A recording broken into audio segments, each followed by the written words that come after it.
విశాఖ జిల్లా పెద్దనరులో గల జామియా విద్యా సంస్థల్లో గణతంత్ర దినోత్సవ వేడుకలు ఘనంగా నిర్వహించారు. విద్యా సంస్థల అధ్యక్షులు మౌలానా ముత్తూర్ రెహమాన్ ముఖ్య అతిథిగా పాల్గొని జెండా ఆవిష్కరించారు. అనంతరం ఆయన మాట్లాడుతూ అందరూ దేశభక్తి కలిగి ఉన్నత విద్యతో దేశ సమగ్రతకు కృషి చేయాలని అన్నారు. ఈ సందర్భంగా విద్యార్థులు దేశభక్తి గీతాలతో పాటు ఎన్సీసీ స్కౌట్ విద్యార్థులు పెరేడ్ నిర్వహించారు. ఈ విద్యా సంస్థలో ఆడపిల్లల కోసం ప్రత్యేకంగా మదర్సా ఏర్పాటు, వారికి ఇస్లాం సాంప్రదాయ విద్యతో పాటు ఆధునిక ఇంగ్లీష్ మీడియంలో బోధన చేయడం విశేషం. అలాగే విద్య పూర్తయిన తర్వాత వారు స్వయంగా జీవించేందుకు కావలసిన టైలరింగ్, కంప్యూటర్ విద్య కూడా ఈ విద్యా సంస్థలు అందజేయడం అభినందనీయం. Jamia English medium high school, Jamia junior కళాశాల, జామియా కంప్యూటర్ డిప్లొమా కోర్సుతో పాటు జామియా బీఈడీ కాలేజీ తదితర ఉన్నత విద్యలు ఇక్కడ అందజేస్తున్నారు. విశాలమైన ప్రాంగణంలో నిర్మించబడి ఉన్న ఈ ఉన్నతమైన విద్యా సంస్థలో 500 మంది విద్యార్థులు ఉచిత వసతి, వస్త్ర, భోజన సదుపాయాలు పొందుతున్నారు. ఈ విద్యా సంస్థల్లో ప్రతిరోజు 1500 మంది పిల్లలకు ఉచిత భోజనం అందజేయడం విశేషంగా చెప్పవచ్చు. ఆంధ్రప్రదేశ్లోనే అత్యంత విశాల ప్రదేశంలో ఏర్పాటు చేసి ఉన్న ఏకైక విద్యా సంస్థగా జామియా విద్యా సంస్థ దేశవ్యాప్తంగా గుర్తింపు పొంది ఉందని చెప్పవచ్చు. గౌరవనీయులైన ప్రధానోపాధ్యాయులు గారికి, ఉపాధ్యాయులకు, వేడుకకు విచ్చేసిన అతిథులకు, పెద్దలకు, నా తోటి విద్యార్థులకు 76వ గణతంత్ర దినోత్సవ శుభాకాంక్షలు. మన దేశానికి ఈరోజు ఒక పండుగ దినము.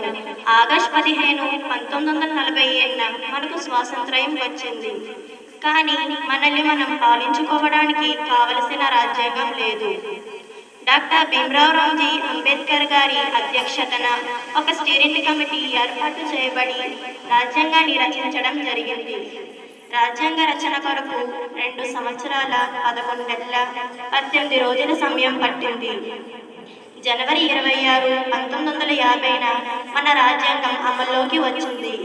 అప్పటి నుండి ప్రతి సంవత్సరం జనవరి 26న మనం గణతంత్ర దినోత్సవాన్ని జరుపుకుంటున్నాం.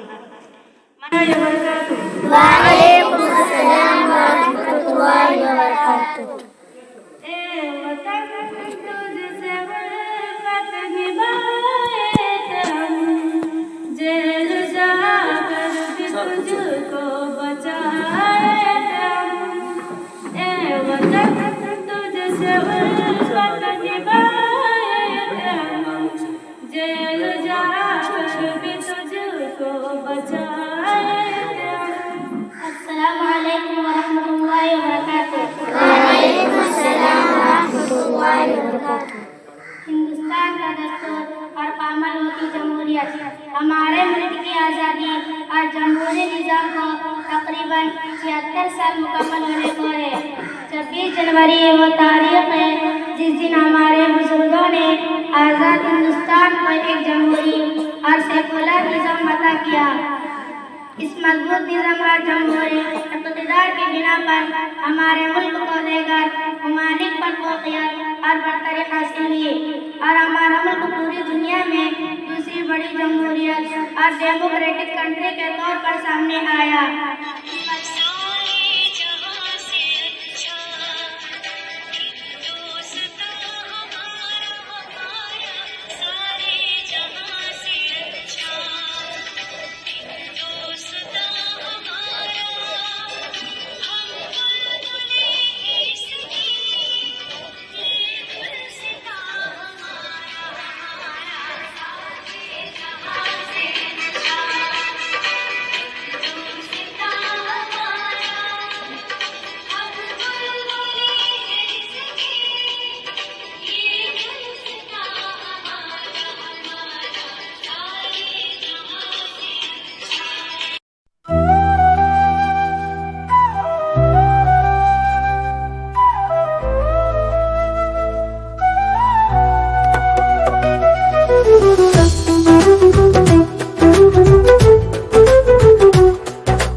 భారతమాత వందనాలు, జరుపుకో గణతంత్ర దినోత్సవ సంబరాలు. అందుకో భారతమాత వందనాలు, జరుపుకో గణతంత్ర దినోత్సవ సంబరాలు. కడలి ఇస్లామిక్ న్యూస్ గైడ్ ఛానల్ ని సబ్స్క్రైబ్ చేసుకుని ప్రోత్సహించాలని మనవి.